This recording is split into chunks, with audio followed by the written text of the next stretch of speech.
Hi all, and welcome to our lab, Learning at Bloomsbury, where our aim is to be able to provide football for all, regardless of the background, ability or financial situation of the players. We want to encourage young people to pursue their full potential in sport and out of sport. As part of a passionate group of football coaches, we know that there are those involved in the game who are always looking for ways to further their knowledge and understand the game, and this notion gave birth to L.A.B, a free coach education platform that brings specialists and other like-minded professionals into the spotlight to share their experiences and ways that you may be able to apply this to your own coaching and programs. Hi all, my name's Nick Bareham. I'm the Academy Manager at Bloomsbury Football, the home of L.A.B. If you want to reach out and support our L.A.B series, please don't hesitate to email us using the email learning@bloomsburyfootball.com. And throughout our presentation today, if you do have any questions, don't hesitate to ask your questions using the Q&A function, and we will ask them to our guests at the appropriate time. So going through our topic in the lab today, with me is Josh Arnold. I know Josh will offer a perspective on this from the player and the team coach, as well as a recruitment perspective.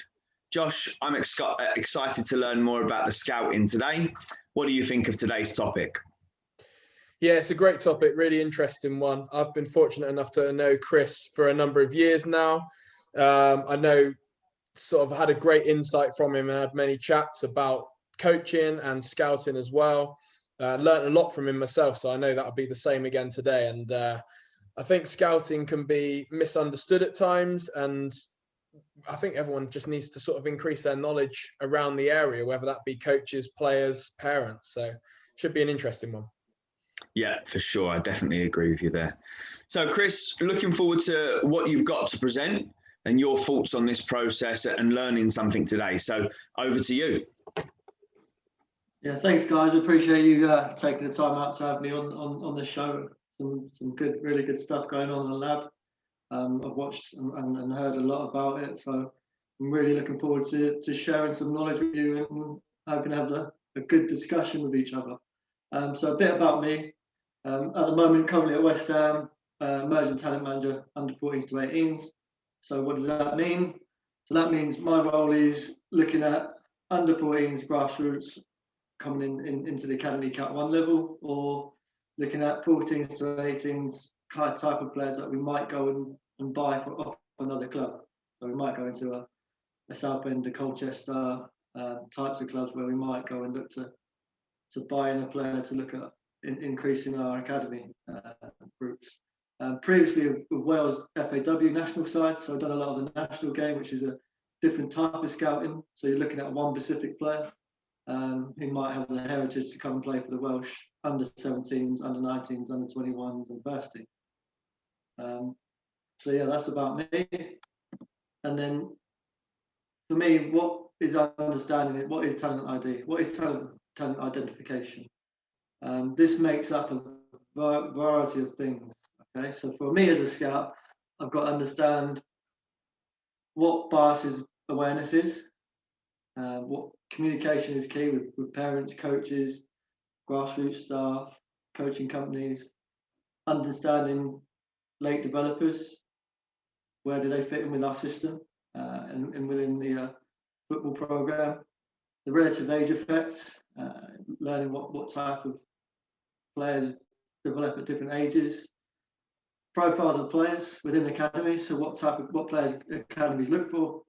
So for example, West Ham might look for a different player compared to what a Reading might look for, or Colchester.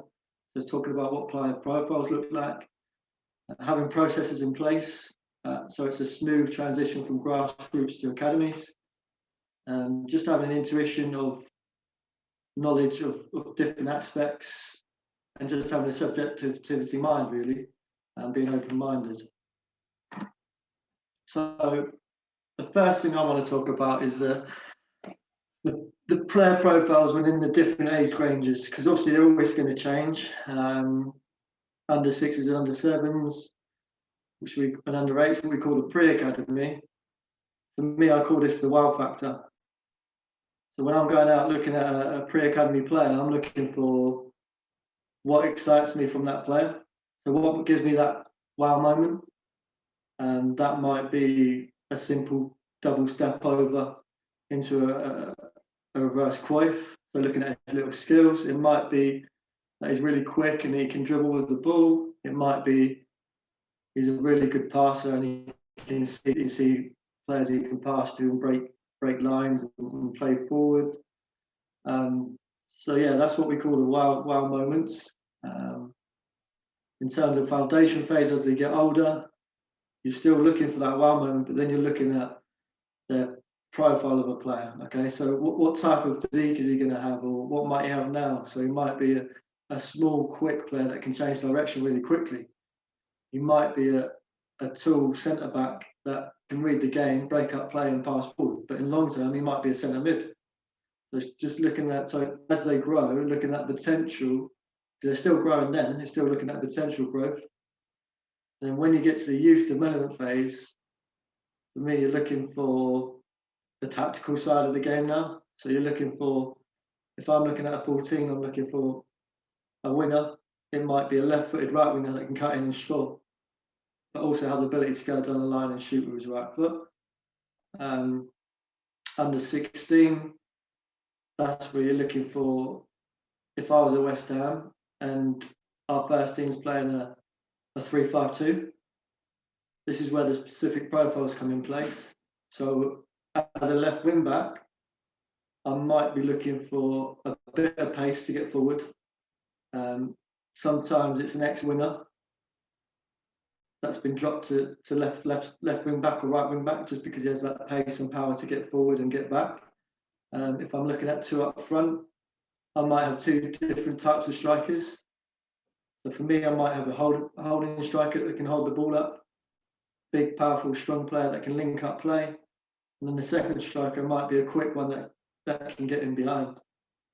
So as you further go up the field, it's not just the wow factors and technical ability, but it's also looking at physically their ability, their tactical awareness, and then you're looking for me, social, but I mean mentality.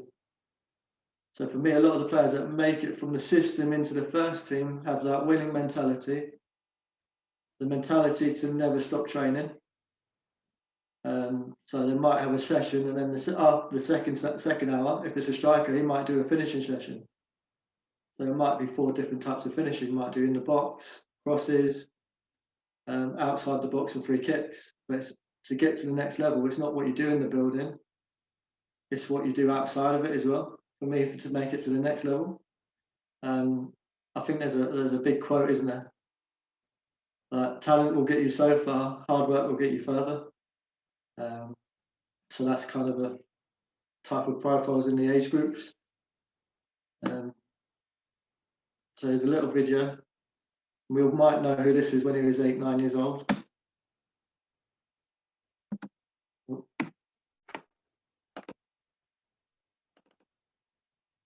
Maybe not.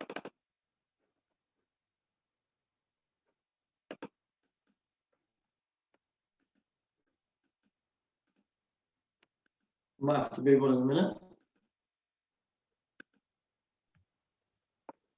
Looks like it's loading, but then doesn't. Yeah. Now we'll move on. So that was a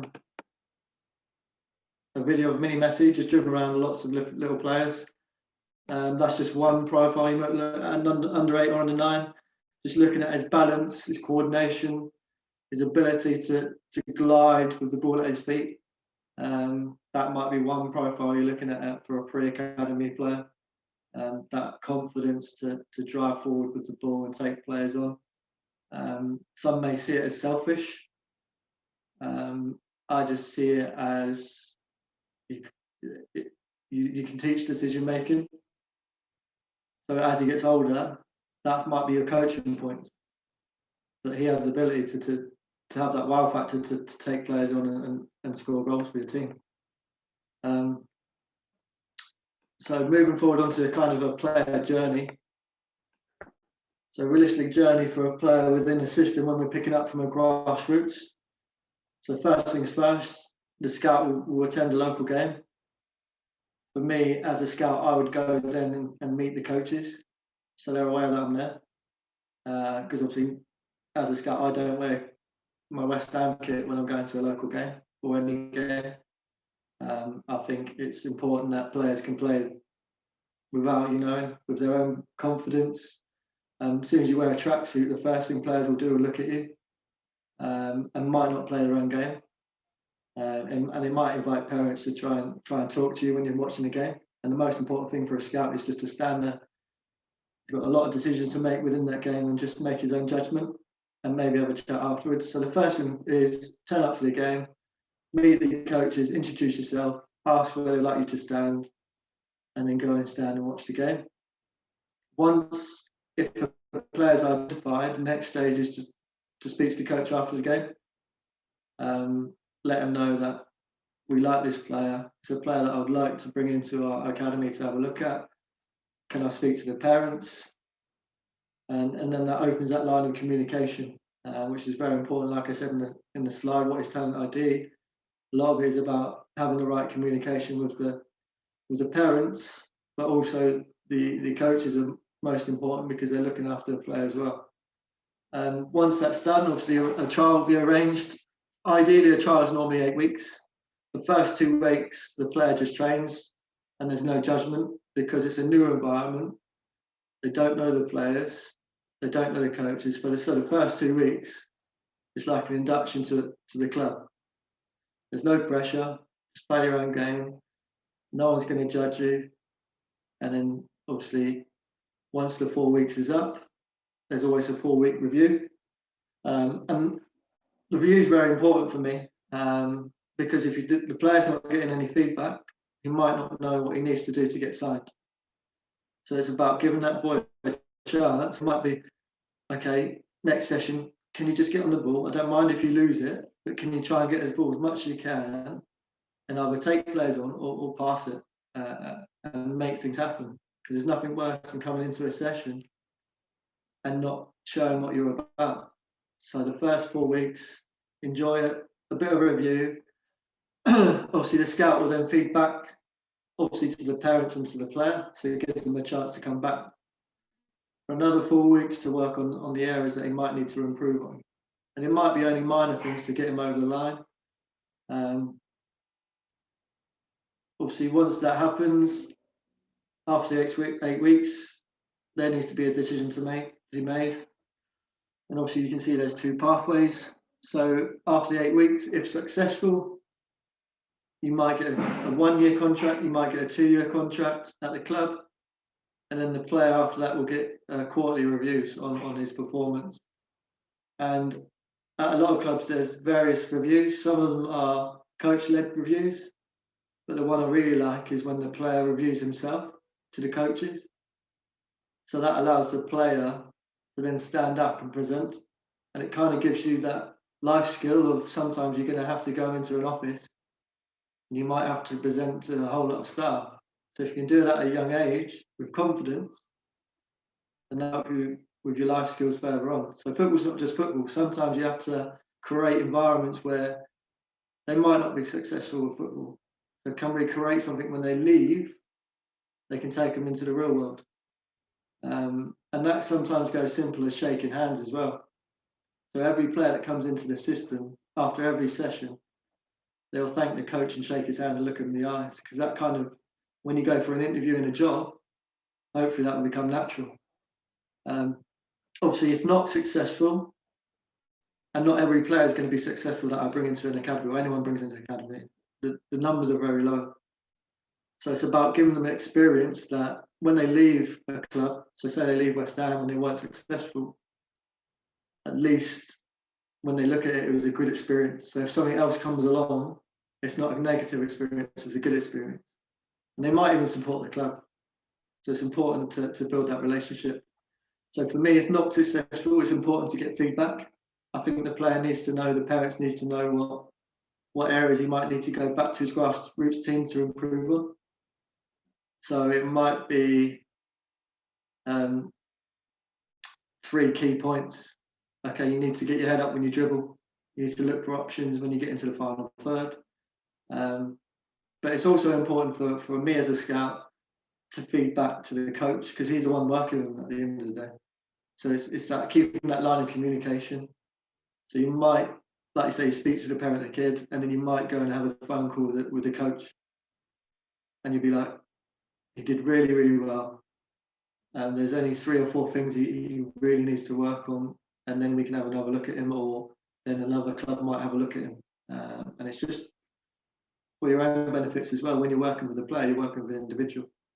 And like I said, the most important thing is to keep in contact and to monitor the player's development, because there might be different pathways. He might come in at under 9, wasn't successful. Under 13, he might have got those points you're after. You might have to bring him back in. So it's important that the players are monitored. That's kind of the process that I work. Chris, just to jump in there. So obviously you've got an 8-week trial process. Just looking at, in comparison to grassroots or a Bloomsbury type setup, a lot of our trialists come in for 1, 2, maximum 3 sessions, where we then make a decision. Now, I'm not comparing the level in any way, because you've got to be a lot more stringent with the type and quality of player that you bring in. What are the first and key things that you would look for in a player if you had a minimal amount of time? Yeah, it's hard. Confidence is the first thing. Coming in with confidence, and having the ability to want the ball, to get on the ball and make things happen. So if you're coming in, make sure, and we say this to every player, you're going to make mistakes. That's football. We don't mind that. It's about, if you do make a mistake, go get it back and try again, or try something different. So the things that I would look for is the player wanting the ball as much as you can within the session. That answers your question. No, that's brilliant. Another one, just whilst you're on this slide, is you talk about sort of creating a better person as well within the academy, just like almost being just as important as the playing side of things, the technical side of things. What does an individual or a child get out of being in an academy that a child that doesn't ever experience an academy get? So I guess like a lot of frequent question from parents would be, why wouldn't I take them into an academy? Like, I'm going to get a great experience, but what are those experiences that are beneficial to the kids? I think it's always good to put players in a different kind of environment to what they might be used to. So they might be, obviously, academy football is always going to be a bit more pressure because you're trying to earn a contract. So they learn and try and dealing with failure sometimes. And not everything's going to be a straight line process. It's going to be a zigzag process. Dealing with different types of people. So it might be, for example, if I'm coming from Reading to London, it might be different types of characters I'm going to have to try and learn to communicate with and understand their background, not just my background. So I might have a really, really good background. My teammate might have a background at home that he might have struggled with. So I might learn how to support him, and he might learn, and I understand what kind of problems or processes he goes through within his area. So it's different type of people, different areas, and learning different cultures as well. Because obviously the players we're bringing in can come from everywhere. I guess, and if you're in a local grassroots team, it's normally within that area. You might go to school with each other, so it's making new friends as well. And not just that, within the academy environment, you go and do tours. So we might go to Holland. So they might have to learn what culture is that over in Holland? How do I manage myself with there? I might not be with my parents. I'm with 4 adults, 4 coaches, and player care staff. So I might need to understand how to look after myself. Might have to order my own meal. So it's just, as you come in, you're learning those life skills where you're not in that safety net sometimes. You're learning as you go. No, definitely, like almost leaving your comfort zone, like as sort of as a summary. I think that's brilliant. Just last thing, whilst you're on that, is like, do you notice a difference depending on the background of the person and the area that they're from? I know you've worked at various clubs around different parts of the country and probably scouted in different areas as well. how does it differ, or is it generally you're looking at the same characteristics across the board? No, everyone character. So you're always looking for. It's just understanding the individual and how it's like coaching. You're trying to understand the individual, what suits him best in terms of coaching style. So some might need an arm around their shoulder, some might need guidance, some might need telling what to do. So you're always going to get different characters. It's about how do you get the best out of that. So you might have a really, really loud kid, confident kid that comes in and that's fine. But in the opposite hand, you might have a really shy kid, introvert, that you need to go, okay, that's fine, but how am I going to get the best out of it? I might not put those two together because you might counteract that, but I might put them in someone who's a bit more quieter, but chatty. So it's about understanding the different types of characters you have in the building, and it's like coaching. You're literally just working with individuals and what suits them best, really, and trying to put them all together within the team. That's brilliant. No, nice one. As we go from there, we go next.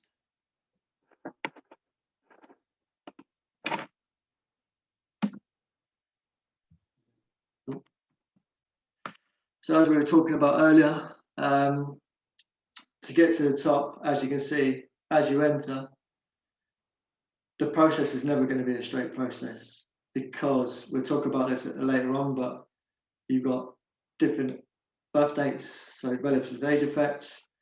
You've got times where you're going to go through growth, so your game's not going to be your best. And you've got times you might be injured, you might be out for a long time.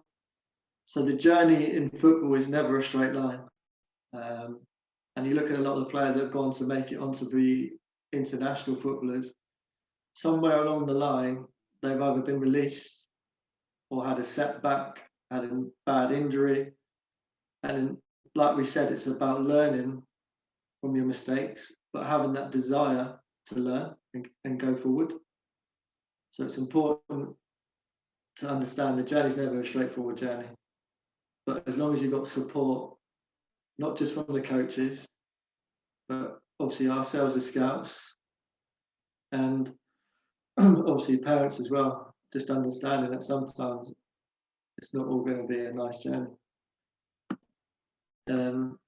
So this is within the system as a scout. So as I'm on the side of the pitch, there's not just, we don't just turn up and go, yeah, I like him, bring him in. There's a lot of decisions that need to be made within scouting. We all have biases. I put my hands up. I love a player that can take on players, who can excite me. So for me, wingers, centre forwards, or a centre mid that can be box to box, make late runs into the box and score, or make split passes to set someone up, or reverse passes, clever players. So we all have our biases, and it's about understanding. I know, hands and heart, if he's a dribbler and can take on players, he's going to excite me. But I know that. So I can understand, okay, what else do I need to look at? So I don't just need to look at that. If I'm looking at under 16 centre back, he ain't going to be a dribbler. So I need to understand what is the main attributes I'm looking for. Can he read the game really well and break up play? Is he aggressive in the air? Can he win the header? Does he get tight to his man? So it's all about understanding your bias. As you can see, system 1, that's your first thought straight away. So 95% of your brain will say 2 times 2 is 4. But 5%, if you slow it down and take into different types of actions and slow it down and break down the whole player as an individual, then you get the full round of your report. Because my first thought, oh yeah, he's great at dribbling. Then deeper down, I'll go, okay, yeah, he moves well. He reads the game. He can link up play. He doesn't just take on his man all the time. He can get the balls into the box. So his decision making is really good as well. So it's just breaking down the whole individual. Obviously, you've got the bandwagon effect, which is if I say he's a great dribbler, someone might jump on and say the same thing, because they're trying to obviously looking at what you're saying and taking on board. Instead of making their own decision, they take your decision as well. So it's about understanding what you like as a player and what you see in players, not just what other people see in players. Be confident in your own opinion. So it's just about standing on the side of the pitch and just understanding what you look for in a player.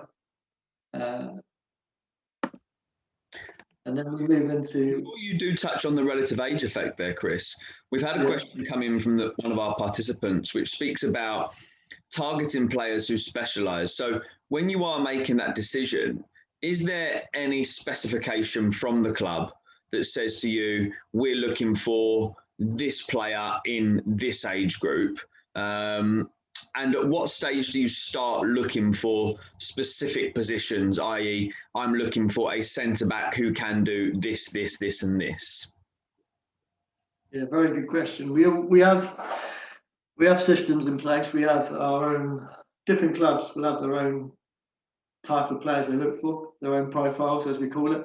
And then, as you get older, so I'd say from 11v11, so under 13s, under 12s roughly, you start going right within the academy setup, centre forward. We're happy with that. We don't need to bring anyone in because we don't want to block their pathway. And then we need a right back or a left-sided centre half. So at under 14, I'll go out, or 13, I'll go out. And my main priority is to look at a left-sided centre half and a right back. And we all have profiles. Because unfortunately, a left-sided centre half, the first thing you're looking for is potential. At under 14, you're not going to say he's the full article. You're looking at potential physical ability. Because unfortunately, there's position specifics where height is involved. As much as we don't like to, I think goalkeepers, centre halves, there's a position, a physical attribute you need to try and have, and that's called potential. We call that potential because at 14, you know we're going to be your exact height. So that's potential. So So from 13s to 23s, it's a very position-specific priority. We look what we have in the building. So if we've got an under 16 centre forward that we think is really, really good and could get into the first team, we're not going to bring one in because we'll block his pathway. So I hope that answers the question.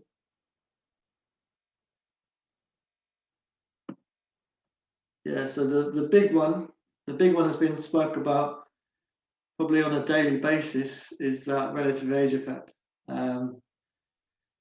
Obviously, understanding what a Q1 early birthday compared to a Q4, which is a late birthday, and it's about understanding from pre-academy, I'd say up to 17s, 18s. You can kind of look at this and kind of within our system at West Ham, every boy in the system is coded in terms of these colours, where they are in their birthday within the group. It just gives us a gauge of where they might be in their physical development, their psychological development, and their technical development. So it's not just about size; it's about the whole package. So where are they technically within their group, where are they tactically, and where are they physically, and where are they psychological in their group. So I think it's important that we understand what a Q1 will look like compared to a Q4. So we do that a lot with our club. And the ways we look at it sometimes, so some ideas that we do, obviously we spoke about by-banding, where the players will play in terms of where they think they are physically. So you might have a tour under 10 playing with a tour under 12 because they've got the same birthday. Or you might have not just about size, so you might have a technically under 9 in line with a technically under 10. This understanding, it's not just, okay, you're all the size, so you must be in the same group. It might be, okay, your day and where you are in your development, that under 9 should be playing with that under 12. So it's about that shirt and bib number and age order. As a scout, that helps in terms of when we're looking at players. It kind of you're judging on players on not just, okay, he looks small, so he must be 7. So, okay, he must be that size, but technically he's good. Technically he's a late birthday, so he'll come later on. So we can take time on that player instead of making a judgment straight away. Another thing some clubs do, you have the academy, and then you have either a development centre or shadow squads. I know some shadow squads play in like JPL leagues or stuff like that. So what that might do, or if that was me, what you could do is break that down into late developers, just to keep an eye on them. So anyone that comes in the system that not technically quite ready or not physically quite ready, you can put them into that shadow squad where you can mentor them and you're not missing out. Because a lot of players do go under the radar. Other things that have done in the past, and we'll go through that in a minute, players might play down an age group.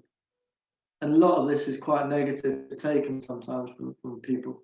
Why is he playing down? Is he not good enough? Is he not this? But I'll show in a minute, it's not about not being good enough. It's about being in the right group at the right time. And then you'll go up again when you're ready. So we'll have a look at that in a minute. The hardest one for me, because sometimes this is unpredictable and it can come at any time, but it's understanding the growth and maturation of a player. So obviously, as you can see, children enter puberty at any stage. It could be early, on time, or late. And the way we looked at biobanding, you can mix this into biobanding as well. So if you've got an early player in his puberty, you might put him in one sets of group. If you've got one on time and you know his birthday as well, you can look at that. And if you've got a late kid going into puberty and his birthday's late, you can match that up as well. So it's understanding when they're going through their puberty and that. Obviously, when you're going through growth and maturation, you'll see it in players. Other players will lose their pace, lose their speed, because they're trying to understand their body, and as it's growing, their mind doesn't move as quick as their legs don't move as quick as their mind. So as a scout, you're still looking at that. You see a lot of the time, he's moving awkwardly. Why isn't he running? Why is he running properly? So it's understanding, he must be going through physicality or athletic development. He must be going through puberty, so that will come on the other side. So it's just understanding where the player is within his journey. Are there examples of players being released because of like a misunderstanding of this, or is it generally now become more accepted that, you stick with this player because you brought him in, you saw something in him, he's now going through puberty, it's going to last a couple of years, but we believe that he will sort of show the same signs on the other side of it? I don't think it's still there. I don't think it's there. I think players are released too early. It's a hard judgment to make. Like you say, it might be a 2-year journey. But how do you know after that 2 years he's going to get there? So it's a tough one. I think we do need to take time, or we do need to, the more we go through what we're doing now, the more knowledge comes. So for me, it's about, okay, we have released him. These are the reasons, and that's why we monitor. So hang on, we made a mistake there. I think it's not just knowing your successes. So yeah, he came through. He came out under 9, and he's now playing for the first team because he did this, and that. But it's about understanding. Okay, released him, and then he's gone into another club, like a Reading or a Chelsea or an Arsenal, whatever. Okay, we made a mistake there. Why did we make that mistake? What didn't we see? So it does happen, but I think it's just making a note and understanding why it happens. For sure, yeah. I suppose the most important thing is that player still gets the opportunity, whether it's at West Ham or Reading or wherever it might be. I know, obviously, for the club, it's disappointing to have missed out on that player, but from the individual's perspective, he still had an opportunity elsewhere. I guess that's most important. Yeah, definitely. And it might be a different journey. Like, things happen for a reason. But it might be the journey where he's come out, he's learned that he's had to go to non-league. A lot of that happens. he's played men's football at 16, 17, 18. Okay, he's not just physically ready, he's mentally ready to come back into the system again. So as you can see, there's a lot of non-league boys now making it. Like you look at Jamie Vardy, Ian Wright when he was younger, he didn't make it until late. But they were at clubs and then released. So it's all understanding their journey is different as well. With those examples, Chris, with Vardy and Ian Wright as well, in your opinion, to try and be sort of devil's advocate with the question, do you think they would have came into that top level of the game sooner if at a youth level clubs would have been more patient with them? Yeah, that's a good question. Probably say no, because I think when you go into men's football at a young age, at that level, whether it's National League, League One, League Two, or even Southern Prem, it doesn't teach you what 23s teaches you. So men's football teaches you that end of the game, you've got to get 3 points. You're going to get kicked. They're going to do whatever they can to win. So you've got to go out there, mentally be strong, physically be strong, and tactically be very aware. So I think playing men's football teaches you a new thing that 23s can't at the moment. Yeah, I personally definitely agree with that. And I think that at the end of the day, we're all pushing towards that top level of the game where the most important thing is getting the result. And youth football is a completely different game. And sometimes it's to stray away from this scouting topic and to sort of lean into the coaching topic slightly. I think sometimes youth coaches can cross that line too early or misinterpret the line of getting players ready for that level. So I think when you look at the scouting process and relaying it back into that, sometimes those no's and rejections are the best things for the players because they get opened up to other opportunities that maybe weren't a part of what is their individual journey or would have been a part of their individual journey had that been a different response. Yeah, no, I definitely agree. And for me, going back to the scouting point of view, is if it is a no, I've got to mention what most scouts will do, which some parents might not know, or they will ring another club.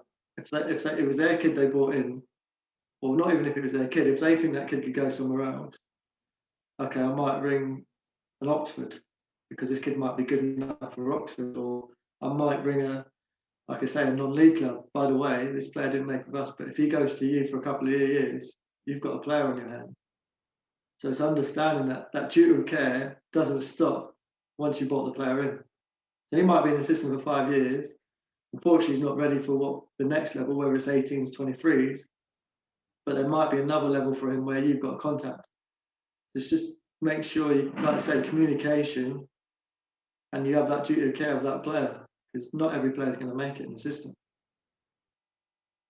So just keeping that relationship.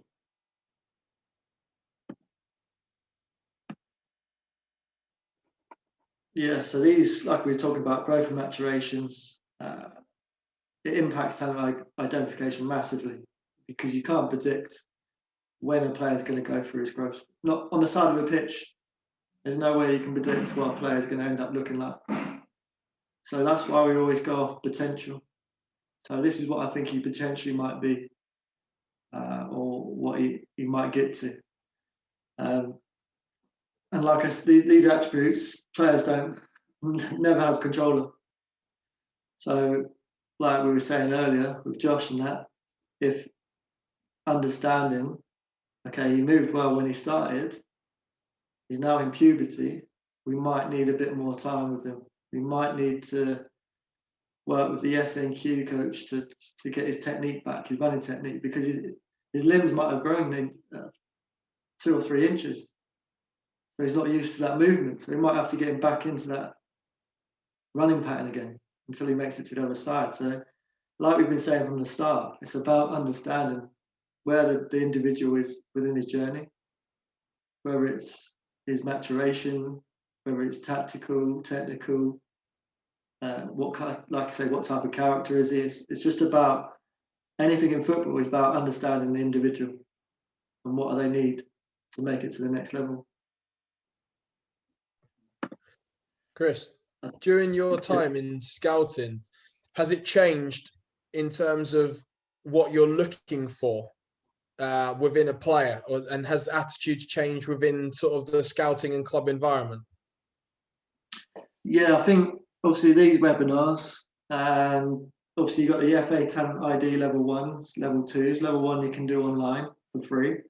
And I would recommend it for any grassroots parent or coach, because you learn a little bit in terms of the physical, the 4 corners we call it, the physical, tactical, technical, and social.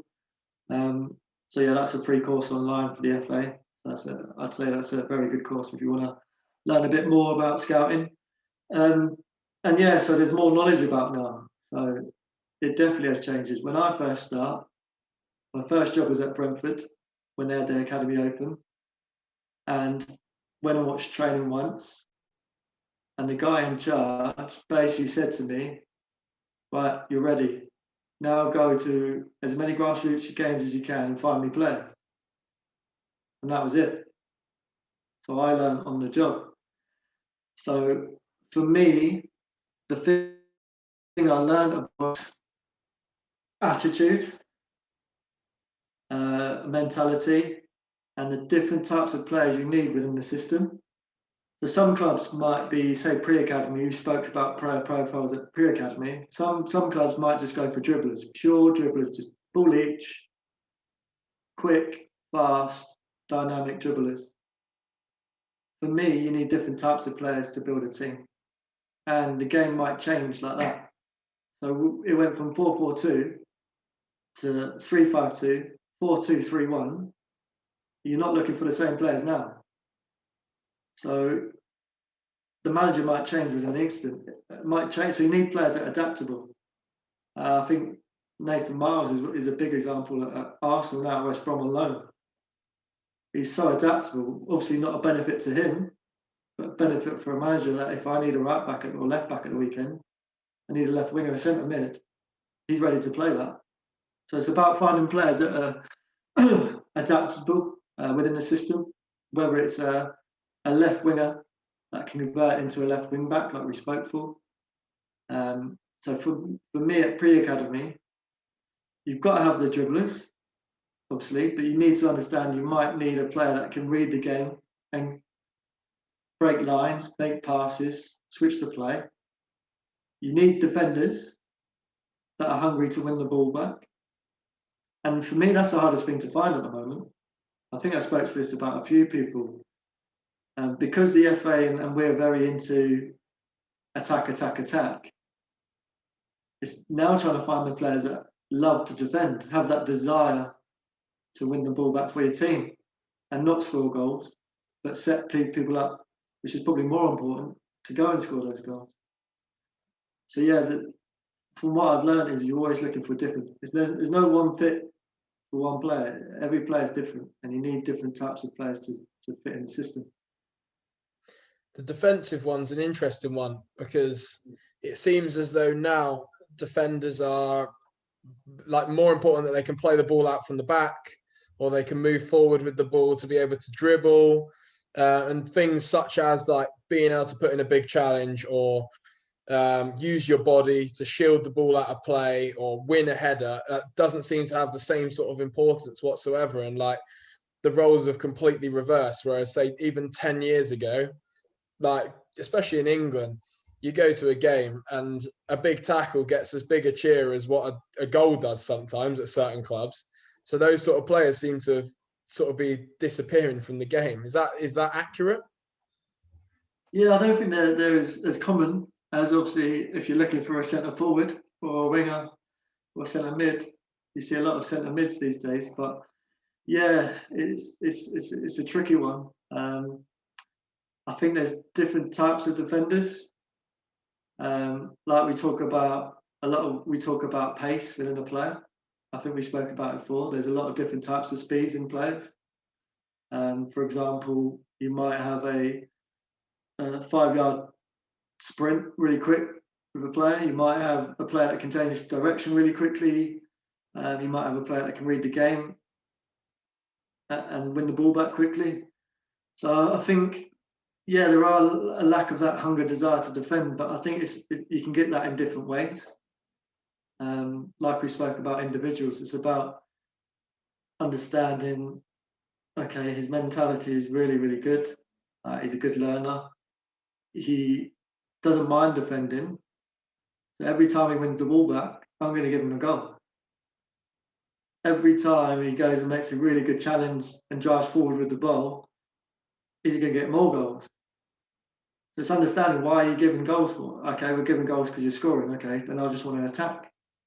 Now I'm giving you goals because you have great hunger, desire to work hard for your team and win the ball back and then go and attack. I think that's down to a bit of coaching as well, in my opinion. That's class. No, I really like that, and that'll be something I think everyone can incorporate into their coaching as well. It's brilliant. Well, hopefully this will play. I've got my fingers crossed. So obviously Tyrone Mings, as you can read the quote, and we spoke about different journeys. So it's nothing against Southampton. He even says he wasn't ready. He wasn't ready, so he wasn't physically ready. But it's just understanding that he's come out, he's had his development, and he's gone back in. And he's a really down-to-earth, humble guy. So we'll play this.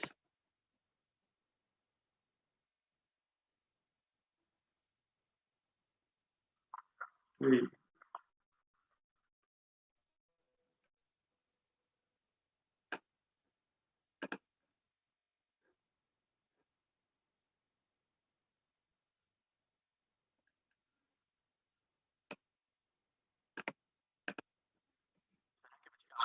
You've had in your football career, I mean, 8 years ago, working part-time as a mortgage advisor and playing non-league football, to get to where you are now.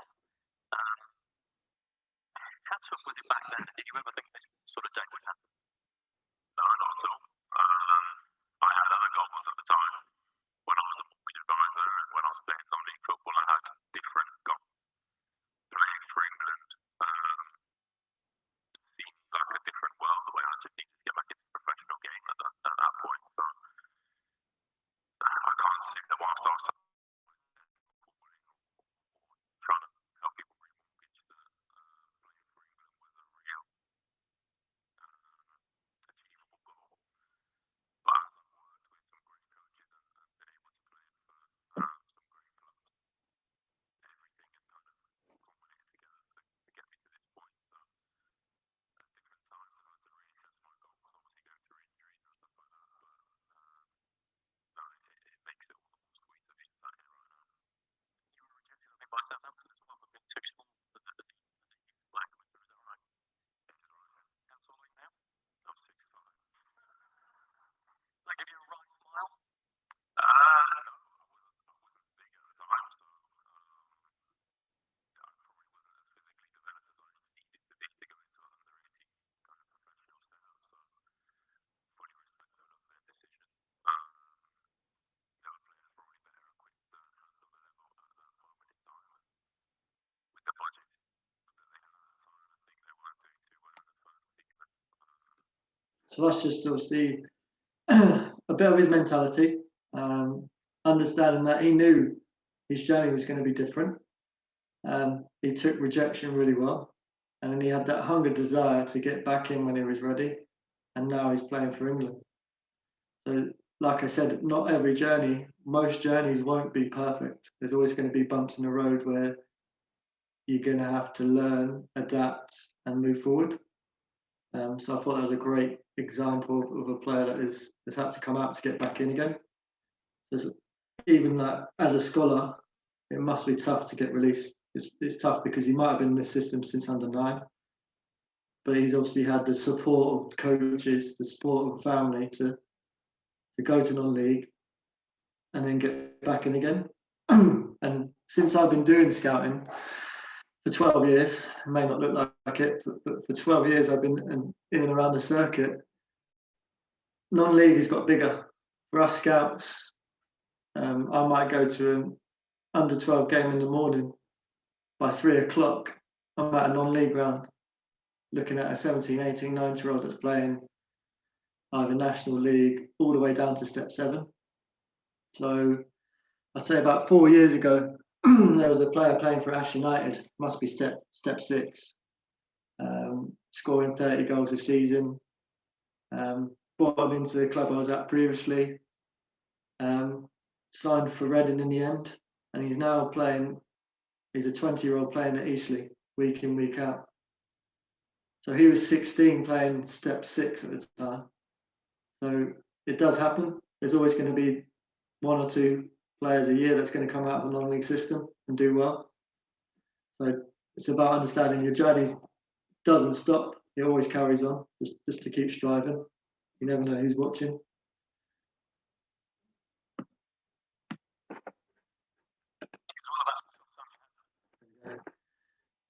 So another example, Oxlade-Chamberlain.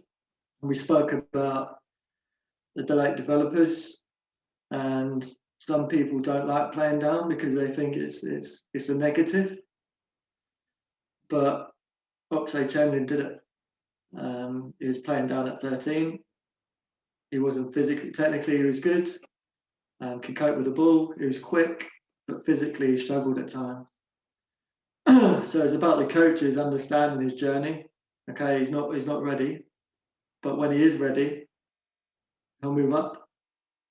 And now he's playing Premier League. Obviously injured a lot, but still playing at a top level. So it's not a negative. For me, it's a positive because it means the coaches are understanding where your player is at that time, whether it's tactically, technically, physically, or psychologically. You might need to play up or down. So it's not just down. Sometimes you might play players up because physically they might be coping, but does that mean technically they're coping? So you might have to play them up to challenge them technically, not just physically. So it's understanding your player development, really.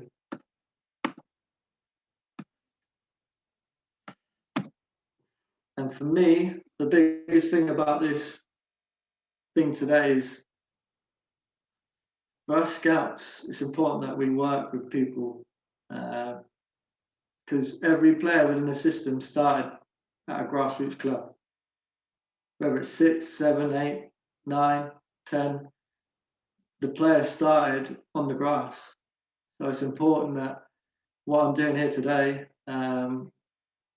sharing stuff with you, it works as a team, we work together.